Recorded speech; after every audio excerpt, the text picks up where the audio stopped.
আসসালামু আলাইকুম। আজকের বিষয় মসজিদে ঢুকেই 2 রাকাত নামাজ পড়বেন।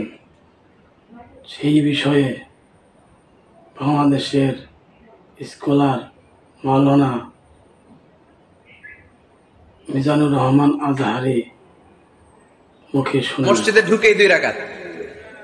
মসজিদে ঢুকে কয় রাকাত পড়েন আপনারা? তাহিয়াতুল মসজিদ, মসজিদে আপনি ওয়েলকাম জানাবেন, ঢুকেই 2 রাকাত পড়বেন, ওযু করলেই 2 রাকাত। আল্লাহর হাবিব সাল্লাল্লাহু আলাইহি ওয়াসাল্লাম মসজিদে নববীতে জুমার খুতবা দিচ্ছেন। খুতবা চলাকালীন সময়ে এক সাহাবী এসে মসজিদের মধ্যে বসে পড়লেন।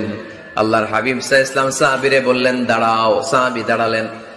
আল্লাহর নবী জিজ্ঞেস করলেন কেন বসে বললা 2 রাকাত পড়ছো নাকি? সাহাবী বলে পড়ি নাই। বিশ্বনবী বললেন তাহলে তাড়াতাড়ি 2 রাকাত নামাজ পড়ে বসে যাও। সুবহানাল্লাহ পড়েন।